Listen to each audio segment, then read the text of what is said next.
Chapitre 12. La commission. Le tonnerre et les éclairs augmentaient à l'intérieur du trône, et le feu s'élevait par moments.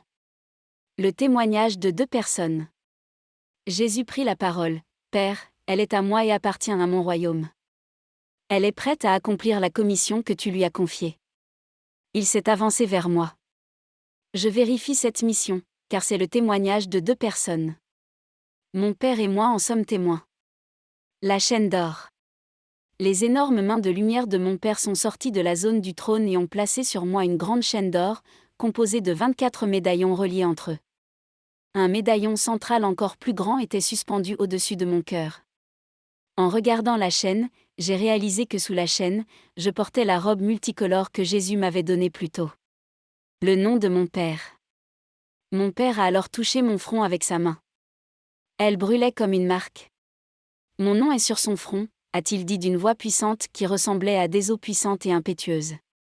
Il tendit à nouveau le sceptre et toucha mes épaules. Elle est ma chancelière. Jésus a reconnu, je suis témoin de cela. L'Esprit, qui est invisible, a parlé du côté gauche de mon Père, j'en suis témoin. Transmission par les anciens. Puis une autre voix a parlé. As-tu confiance en Dieu ? J'ai répondu, oui, me tournant vers l'un des 24 anciens qui entourent le trône. Viens ici, m'a-t-il dit. Il a posé sa main sur l'un des médaillons d'or de la chaîne et a parlé avec une grande autorité et solennité. Tous les dons et les grâces qui m'ont été accordés, je te les transmets maintenant. Puis il me fit signe de passer à l'ancien suivant, ce que je fis. Chacun des anciens m'a posé la même question que le premier. Chacun a placé sa main sur un médaillon différent de la chaîne, avec la même transmission. Ton cœur m'appartient. Puis mon Père céleste a parlé à nouveau. Viens ici, a-t-il dit. Regarde les insignes. L'or des 24 médaillons brillait comme des diamants sous une lumière intense. Les dons et les grâces qui sont Christ sont à toi, a-t-il dit. Puis il posa la main sur le médaillon central et dit avec une grande tendresse, m'appartient. Ton cœur, m'appartient. Ton cœur, m'appartient. Après cela, il a touché mes yeux avec ses index.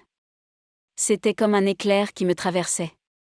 Le doigt de Dieu a touché tes yeux, Anna. Il a ensuite posé la partie inférieure des paumes de ses mains sur mes yeux, et la puissance m'a presque fait plier en arrière. Il bougea ses mains, et plaça ses doigts dans mes oreilles, un autre éclair me frappa, puis un autre sur mon nez.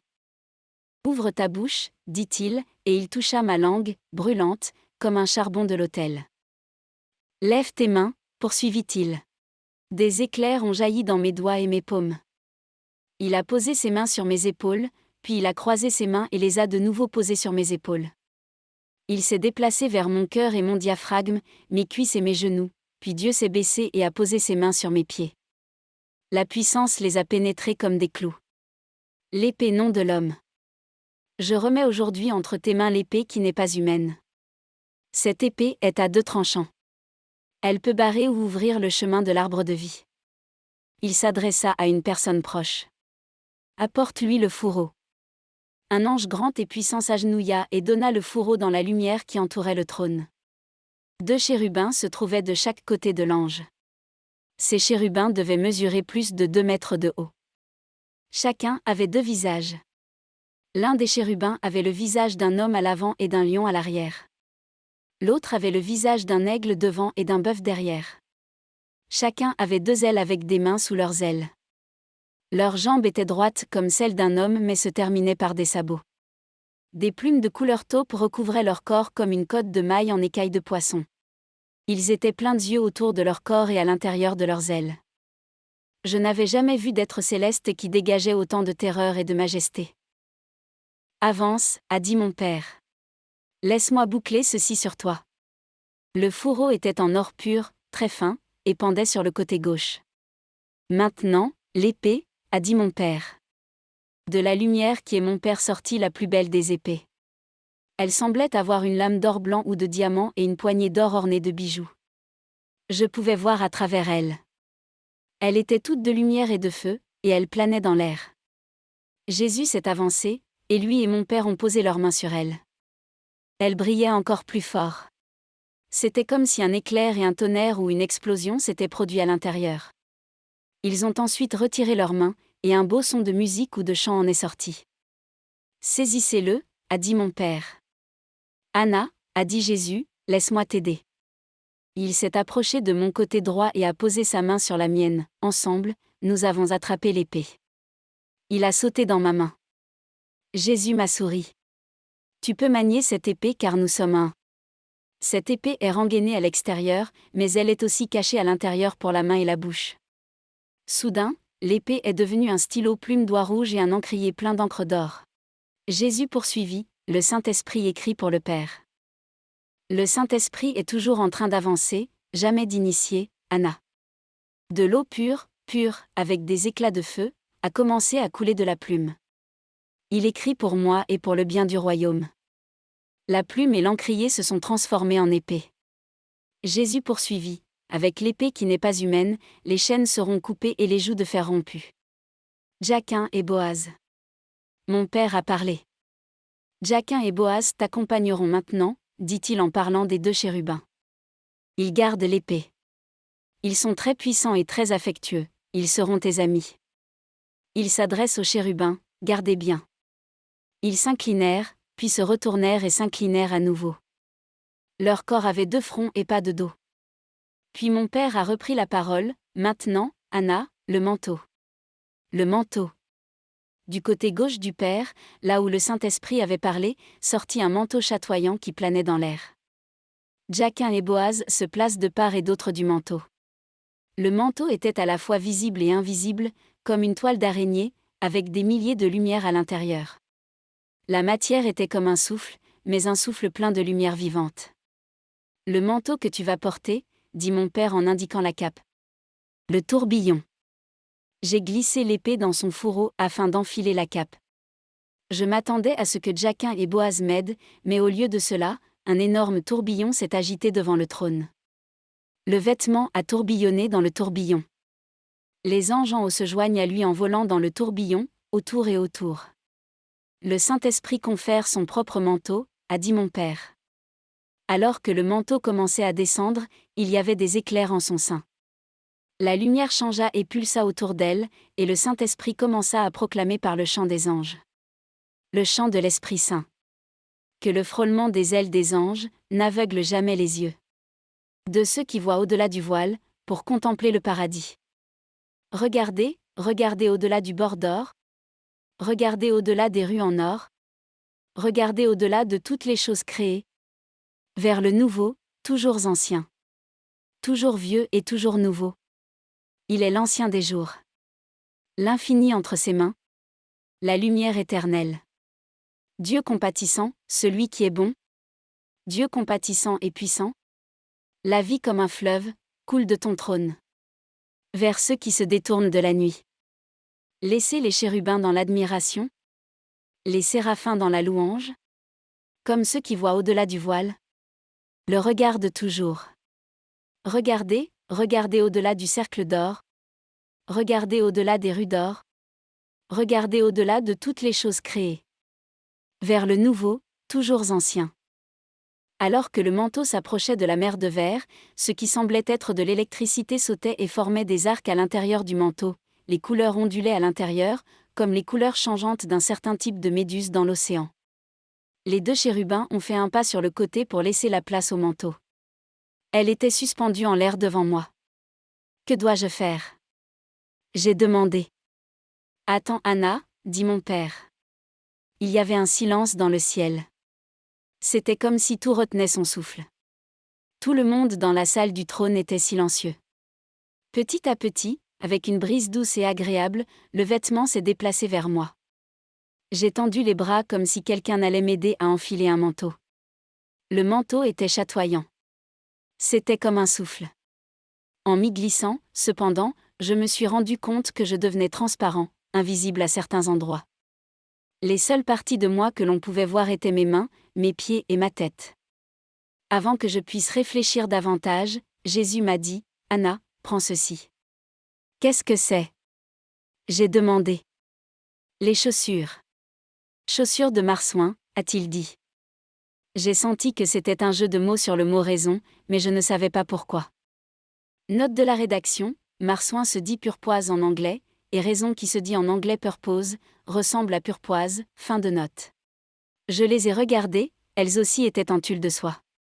Elles étaient lacées sur le devant comme des chaussures de travail hautes qui couvraient la cheville, mais elles n'avaient pas de semelle. Elles n'ont pas de semelle, dis-je. Jésus a souri. Non, la divinité doit être l'expression de l'âme.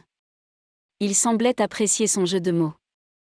Note de la rédaction, âme se dissole en anglais, et la semelle se dissole fin de note. Ces chaussures gardent tes pieds nus, touchant la terre sainte au-dessus, mais te laissent injustifié devant l'humanité. Tu seras invisible pour l'homme mais intime avec Dieu. Elle couvre la cheville et le talon également.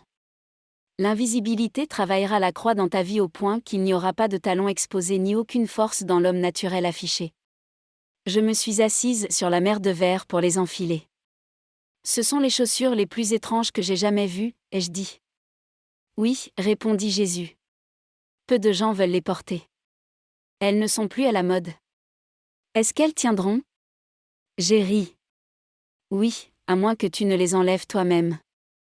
Tu peux exposer ta démarche devant l'humanité, mais il n'y aura pas de vie dedans. Le ver de la mort rampera à l'intérieur et à l'extérieur de cette visibilité, Anna. Puis il a demandé, peux-tu marcher dans le feu de l'invisibilité sans que l'humanité ne te rende gloire? Peu de personnes vivantes aujourd'hui porteront ces chaussures, car elles veulent leur gloire dès l'humanité au lieu de Dieu. J'ai fini de lasser les chaussures et je me suis levée. Le dessus de mes pieds était invisible. Seigneur, ai-je demandé sérieusement, vais-je être capable de faire cela? Non, il a souri, mais je le ferai, si tu me laisses faire. J'ai scruté son visage. Je crois, ai-je dit doucement. Aide mon incrédulité. Une flamme brûlante d'amour. Soudain, le trône se transforma en une immense colonne de feu, rugissant plus fort que n'importe quelle forge sur terre. Je fis involontairement un pas en arrière, car le feu semblait plus chaud que les fours qui transforment le minerai de fer en magma fondu. Anna, dit mon père avec une voix de tonnerre, peux-tu vivre dans le feu? Père, ai-je dit en hésitant, je ne peux pas souhaiter des expériences douloureuses, mais je peux te souhaiter. Donne-moi la grâce de te désirer plus que la vie elle-même. D'immenses mains de feu se sont tendues vers moi. Viens, m'a-t-il dit. Avec une grande gorgée, j'ai commencé à avancer lentement. Jésus a pris ma main. Je vais aller avec toi, dit-il gravement. Soudain, lorsque Jésus m'a pris la main, mon désir ardent pour mon Père s'est intensifié. J'ai commencé à crier mon désir de le connaître davantage. Papa, papa, papa, papa, papa. Alors que je commençais à l'appeler, c'était comme si Dieu s'ouvrait à lui avec un grand cri silencieux ou une faim de sa part pour m'avoir plus proche aussi. C'était comme si nous étions instantanément aspirés par lui. Nous nous tenions au milieu de charbon blanchi par la chaleur intense. Moi aussi, j'ai commencé à me réchauffer. La lumière était si vive, que je pouvais à peine voir la gloire de Jésus dans la brume blanche et brûlante. Des comètes enflammées. Puis des feux ressemblant à de grandes comètes enflammées ont commencé à me frapper de tous côtés. Deux d'entre elles frappèrent mes yeux, et mes yeux s'enflammèrent. Alors que ces missiles enflammés m'assaillaient, mon Père a commencé à parler. Le feu de ma sainteté, le feu de mon amour, le feu de ma compassion, le feu de ma sagesse, le feu de mon intelligence, le feu de ma connaissance, le feu de mon zèle, le feu de ma pureté, le feu de ma miséricorde. Mes doigts sont allés vers mes lèvres brûlantes. Prudence, a-t-il dit. Aspirez. J'ai aspiré le feu. Le feu était maintenant à l'extérieur et à l'intérieur de moi. Les yeux beaux et terribles. Au milieu des charbons ardents, j'ai vu deux énormes yeux enflammés, beaux, terribles au-delà de toute description. Les yeux me regardaient. Je ne pouvais pas détourner mes propres yeux, ils étaient si impressionnants de beauté et d'épouvante. Tes yeux sont magnifiques, ai-je dit. Je souhaite voir comme tu vois. Fixe ton regard sur moi, a-t-il dit, et ses yeux sont entrés dans les miens, puis sont revenus. J'ai continué à regarder et à brûler jusqu'à ce que j'ai l'impression que mes yeux étaient brûlés hors de leurs orbites. Il a dit, laisse-moi regarder à travers tes yeux. Laisse mon cœur regarder avec miséricorde mes enfants et les perdus. Laisse mes lèvres parler. Un amour passionné, dévorant, a jailli en moi. Fais de moi une flamme brûlante d'amour pour toi, ai-je crié du plus profond de mon être. Le Seigneur dans sa gloire. Soudain, Jésus se tenait directement devant moi, au milieu des charbons ardents. Une lumière blanche et brillante émanait de lui, des langues de feu rayonnaient de lui par intervalles. Ses yeux aussi étaient enflammés. Il a parlé. Comme mon cœur est représenté par le jardin du paradis, le cœur de chaque croyant est également représenté comme un jardin fermé dans lequel nous nous rencontrons. Le cœur du Père est représenté par ces charbons ardents, enflammés d'amour. Le cœur de notre Père est pur, enflammé et saint. Vous devez être invité à marcher au milieu des charbons ardents, car bien que notre Père aime tout le monde, tous ne sont pas invités à l'intérieur. Pour ceux qui l'invitent, l'unité complète est la seule chose qui puisse satisfaire, consommer et être consommé, là où tout péché est impensable et douloureux à l'extrême. Comme un papillon de nuit vers une flamme, on est attiré de plus en plus vers la sainteté. Toute pensée de ténèbres qui empêche l'union parfaite avec la lumière, tout flottement dans l'obéissance, toute pensée qui n'est pas amour, devient douloureuse, car à ce degré, l'unité parfaite avec le Père est perturbée. L'amour désire de plus en plus le bien-aimé. La séparation est douloureuse. Les ténèbres provoquent des blocages, mais l'amour recherche de plus en plus la lumière toujours plus, jusqu'à ce que l'enfant soit lui aussi une flamme d'amour qui marche, en communion constante avec l'amour lui-même.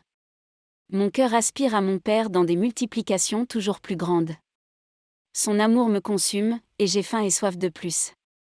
Que ce désir soit ainsi en toi, que sa bonté suscite la reconnaissance et la louange, que sa miséricorde suscite l'adoration, que sa sainteté suscite l'adoration, que comme un véritable enfant du Père, l'amour engendre l'amour et la confiance. Sur ce, il m'a pris la main et m'a fait sortir des charbons ardents. Si vous appréciez cette lecture, abonnez-vous, activez la cloche et surtout partagez à quelqu'un pour qu'un maximum de personnes en profitent.